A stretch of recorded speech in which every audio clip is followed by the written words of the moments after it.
When she gave birth to black children, he threw her out. 10 years later, everything changed. The maternity ward buzzed with activity as nurses shuffled from room to room. Inside one of the quieter rooms, Linda clutched her husband Thomas's hand as a contraction ripped through her body. The pain was excruciating, but the anticipation of meeting her babies, their twin boys, kept her pushing through. "Almost there, Linda," the doctor encouraged, his voice steady. "One more push." Sweat beaded her forehead as she bore down with every ounce of strength she had left. Then the room filled with the sound of a baby's first cry. Linda collapsed back on the bed, her chest heaving as the nurse handed her the first boy, wrapped snugly in a blanket. "He's perfect," Linda whispered, tears streaming down her face. But there was no time to linger. Moments later, the second baby made his way into the world, his wail just as strong. Exhaustion turned to joy as Linda looked at the two tiny faces she and Thomas had created. She glanced at Thomas, expecting to see the same wonder in his eyes. But his expression wasn't one of joy. It was confusion. His brow furrowed as he stared at the second baby, who had a noticeably darker complexion. "Linda." His voice was sharp, cutting through the fragile moment. "What is this?" Linda blinked, her joy giving way to disbelief. "What do you mean? They're our sons." "That's not possible," Thomas hissed, his voice low but venomous. "Look at him." The room seemed to freeze as Linda tried to process his words. The nurse shifted uncomfortably, and even the doctor looked away, sensing the tension. "It's genetics," Linda said quickly, panic rising in her chest. "You know how traits can skip generations. My grandmother had darker skin." Thomas pulled his hand away, his face hardening. "Don't lie to me, Linda." The joy of the moment shattered like glass. Thomas left the room abruptly, leaving Linda clutching her newborn sons with tears of despair mingling with the ones of joy she'd felt just moments ago. But the heartbreak was only just beginning, and Linda had no idea how deeply it would cut. The ride home from the hospital was nothing like Linda had imagined. Thomas was silent, his hands gripping the steering wheel so tightly his knuckles turned white. Linda, seated in the back with the twins, tried to soothe their tiny cries while her own emotions boiled beneath the surface. She wanted to yell, to demand answers for his behavior, but the fear of what might come next kept her silent. Once they arrived home, Thomas wasted no time. He cornered Linda in the living room, his voice low but sharp. "Tell me the truth," he demanded. "Whose children are they? Because they're not mine." Linda stood frozen, clutching Malik and Jordan tightly. "Thomas, they are your children. How can you even ask me that?" His face twisted into something unrecognizable. "Do you think I'm stupid? Look at them. Don't insult me, Linda." Her voice cracked as she pleaded, "This is about my grandmother's genes. You've seen pictures of her. This isn't something I can control." Thomas shook his head, stepping back as if even being near her was unbearable. "Get out," he said finally. The words hit her like a punch to the gut. "What?" "You heard me," he spat. "Take them and go. I'll send the divorce papers." Linda's knees buckled, but she caught herself. She stared at the man she'd loved, the man she thought would stand by her through anything, and realized he was gone. In his place stood a stranger, cold, unyielding, and filled with resentment. With no other choice, Linda packed a bag for herself and the boys. She left that same night, cradling the twins as they wailed in her arms. The door slammed shut behind her, a sound that seemed to echo her heartbreak. Linda moved in with her older sister in Cleveland, Ohio.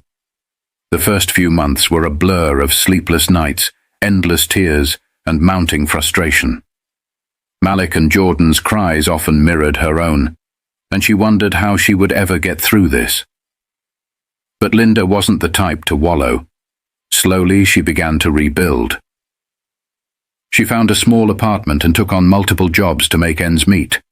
Her days were grueling, but every time she looked at her boys, she found the strength to keep going. Malik and Jordan grew quickly, their personalities shining through even as toddlers. Malik was the quieter of the two, always observing, while Jordan had a knack for making everyone laugh.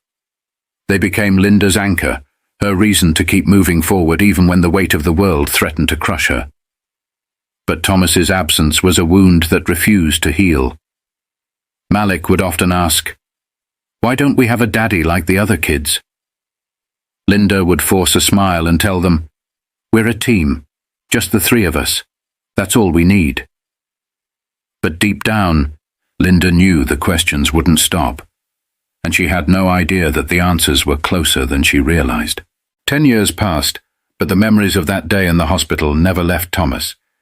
He had remarried a few years after Linda left, but the marriage was strained. The guilt he carried was a silent weight, one he never shared with anyone, not even his new wife. He often wondered if he'd been wrong, but his pride kept him from reaching out.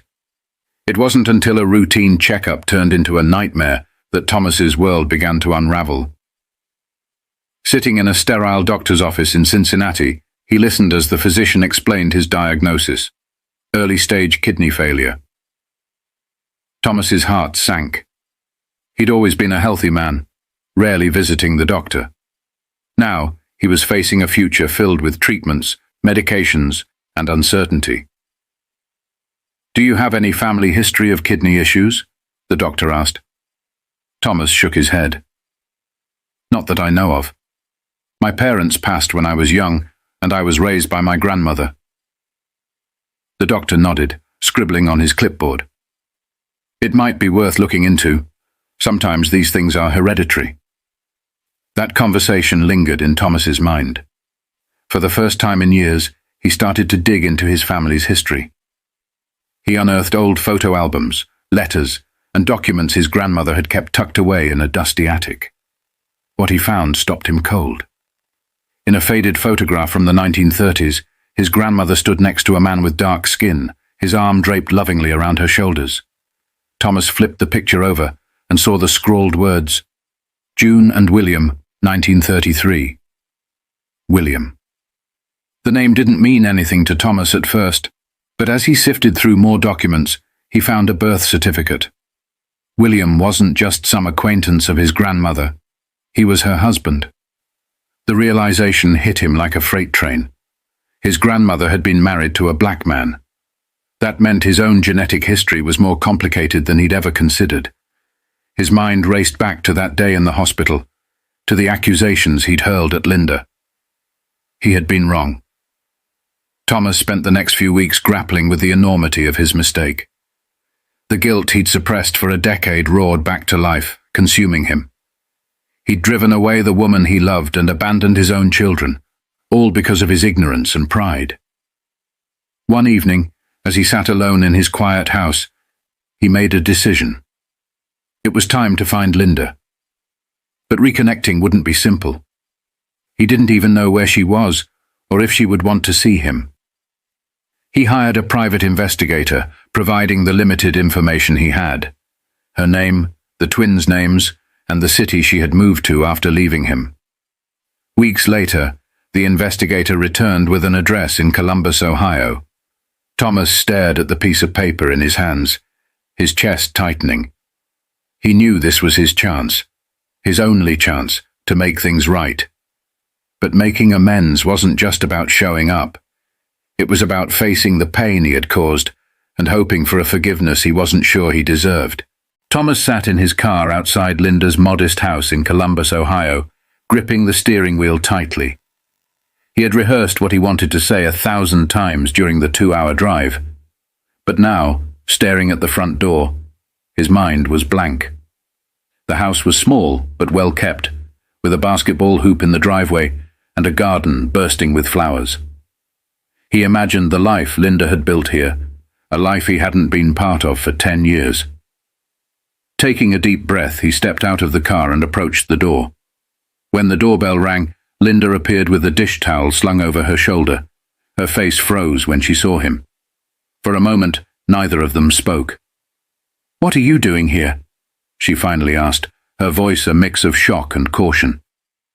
"I need to talk to you," Thomas said, his voice shaky. "Please." Linda hesitated but stepped aside, motioning him into the living room. The space was warm and inviting, filled with pictures of Malik and Jordan. Thomas's eyes lingered on a photo of the boys at what looked like a school recital. They were teenagers now, tall and confident, their smiles bright. His chest ached. "They're beautiful," he said softly, nodding toward the photos. Linda folded her arms. "They're all so smart, kind, and resilient. Everything you didn't stick around to see." Her words cut deep, but Thomas nodded. "I deserve that. I deserve worse. But Linda, I was wrong. About everything." He explained everything. The discovery of his grandmother's past, the truth about their family history, and the shame that had eaten away at him ever since. Linda listened in silence, her face unreadable. When he finished, she shook her head. "So, now that you know you were wrong, you think you can just waltz back into our lives? Do you have any idea what you put us through?" "I don't," Thomas admitted, "and I don't expect you to forgive me. But I had to tell you how sorry I am. And I want to meet them, Linda. Please. I know I don't deserve it, but I want to know my sons." Before Linda could respond, the sound of the front door opening broke the tension. Malik and Jordan walked in, their voices loud and playful, as they debated something about their basketball practice. When they saw Thomas, they stopped short. "Who's this?" Jordan asked, his eyes narrowing. Linda took a deep breath. "This is your father." The room went still. Malik and Jordan exchanged a glance, their expressions unreadable. Finally, Malik stepped forward. "Our father." His voice was steady, but there was a hardness in his tone that Thomas couldn't ignore. Thomas stood, his hands trembling. "Yes. I know I don't deserve to be called that after everything I've done, but I am your father, and I'm here because I want to try to make things right." Jordan crossed his arms. 10 years. You didn't care about us for 10 years. Why now?" Thomas swallowed hard, the weight of his mistakes pressing down on him. "Because I was wrong.